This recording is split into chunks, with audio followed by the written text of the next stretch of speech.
Good morning, students. Welcome in my history class. Today we will discuss a new chapter, that is confrontation of culture. Confrontation means संस्कृतियों का टकराव. ठीक है. Confrontation का मतलब ही है क्लैश. कौन सी कल्चर के बीच में ये कॉन्फ्लिक्ट्स थे या क्लैश था? अमेरिकन एंड यूरोपियन कंट्रीज़ में इन 15th और 17th सेंचुरी में.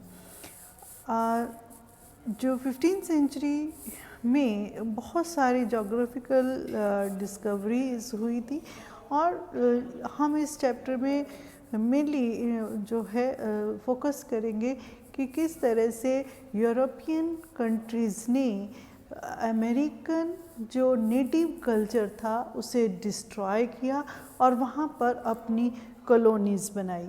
वो कौन सी ऐसी नेटिव जो ट्राइब्स थी जिन्हें डिस्टर्ब करके, जिन्हें डिस्ट्रॉय करके यूरोपियन कंट्रीज़ ने अपनी कॉलोनीज़ बनाई थी. तो यही हम इस चैप्टर में पढ़ेंगे. This is all about the clash between American culture and the European culture. सबसे पहले हमें रीज़न जानने हैं कि ऐसा क्यों हुआ, कि क्यों उन्होंने वहाँ का कल्चर जो था वो डिस्टर्ब किया. ऐसा क्या कारण हो गया था कि यूरोपियन कंट्रीज़ जो थी वो धीरे धीरे अमेरिकन कंट्रीज़ की ओर अट्रैक्ट हो रही थी. सबसे पहले बात करेंगे तो वो ये है कि उस समय बहुत सारे नए नए इन्वेंशंस हो रही थी और उन्हीं इन्वेंशंस, क्योंकि ये यूरोप का एक मॉडर्न पीरियड था, जैसे कि हम पिछले चैप्टर में पढ़ चुके कि रिनाइंस आ चुका था. फिर लोगों में एक अवेयरनेस जो थी वो बहुत ज़्यादा बढ़ गई थी और उसमें सबसे ज़्यादा अवेयरनेस जो थी वो डिस्कवरीज़ में ही थी. ये हमने पिछले चैप्टर में ही पढ़ा है. तो उसमें एक इन्वेंशन जो थी वो जोग्राफिकल इन्वेंशन भी थी. रूट्स नए नए मिल रहे थे, लोग नए नए रूट्स पर आ रहे थे. तो नए रूट्स मिलने के कारण लोग जो थे नए नई कंट्रीज़ को खोज निकालने का प्रयास कर रहे थे. बड़ा आपने सुना भी होगा कि किस तरह से कोलंबस निकला तो भारत की खोज में था लेकिन पहुंच गया अमेरिका, है ना. तो जो सेलर्स थे उनमें एक क्यूरियोसिटी थी, एक एनकरेजमेंट था कि हमें नए नए जो है रास्ते खोज निकालने हैं. तो इसी तरह से वो घूमते घुमाते इन जो अननोन कंट्रीज़ थी वहाँ तक पहुँच गए थे. दूसरा कारण हम कह सकते हैं कि इकोनॉमिक मोटिव. देखिए, किस कंट्री के इकनॉमी के लिए, उसको एनहांस करने के लिए कुछ ना कुछ हम नया ढूंढते ही रहते हैं. तो ये भी एक कारण था. और बड़ा जो बात थी वो थी कि समुद्र में उतरने के लिए डायरेक्शन का होना बहुत ज़रूरी होता है ना.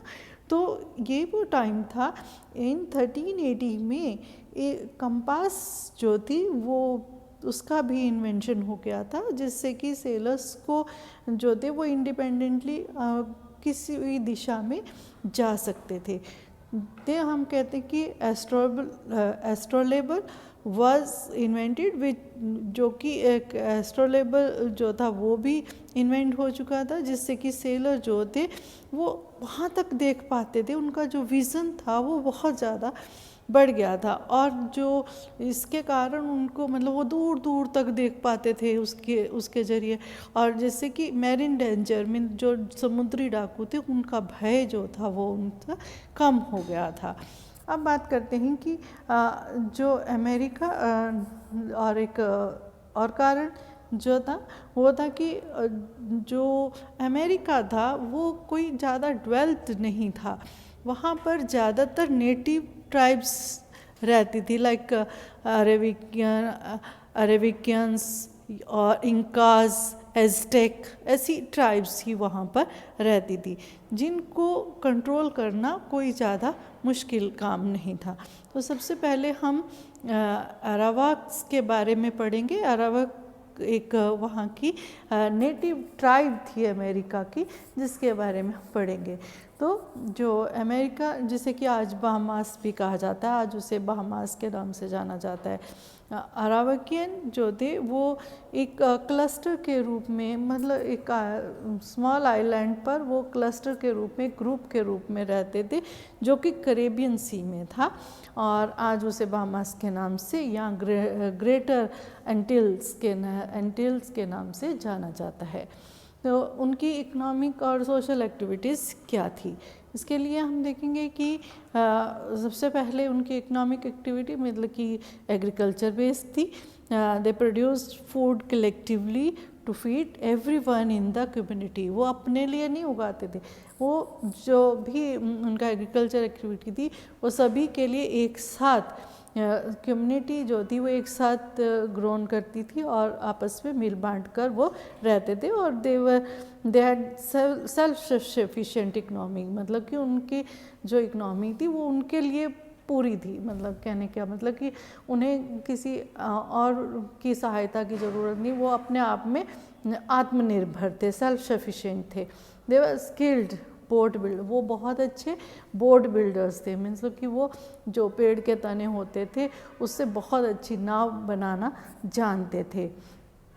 लाइव विद हंटिंग, वो कैसे रहते थे, वो हंटिंग करते थे, एग्रीकल्चर और फिशिंग करते थे, और जो उनका फूड प्रोडक्ट्स थे देवर कॉर्न, स्वीट पोटैटोज, ट्यूबर्स और कोसावा उनका मेन जो था क्रॉप था।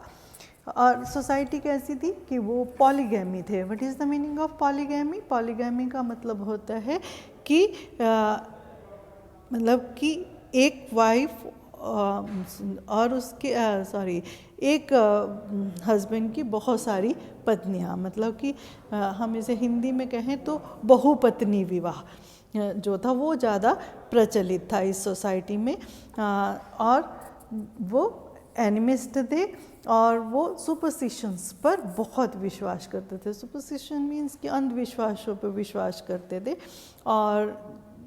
और वो किसी भी तरह का जो लड़ाई झगड़ा होता था आपस में उसे नेगोशिएशन से ही सॉल्व करना चाहते थे, मीन्स कि आपस में बातचीत करके, मतलब लड़ाई झगड़े से दूर रहना चाहते। बहुत ज़्यादा जेनियस, मतलब बहुत ही कह सकते हैं हम कि बहुत जेन्युइन लोग थे, बहुत इनोसेंट लोग थे, और वो मतलब आने वाले लोगों का बहुत ही आदर सत्कार करते थे।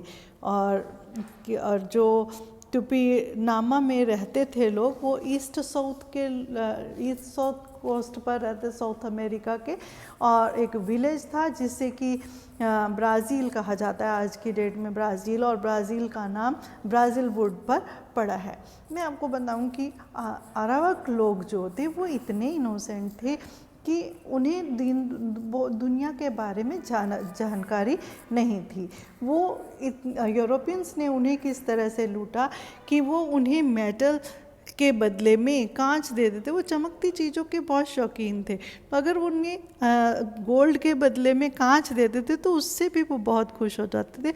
और जिस समय कोलंबस यहाँ पहुँचा था तो इन्होंने उसका भव्य, मतलब यूरोपियन जब आते थे उनका बहुत भव्य वो वेलकम करते थे। तो ऐसे लोगों को यूरोपियंस ने लूटा है, और वो अपने यूरोपियंस का एक ही जो था एम था कि वो सारी रिसोर्सेज को एक्सप्लॉइट करके अपनी कंट्री में ट्रांसफ़र करते रहते थे। लेकिन अमेरिका के केस में ये नहीं था। अमेरिका में बहुत सारे यूरोपियंस जो थे वहीं पर परमानेंट बस गए थे।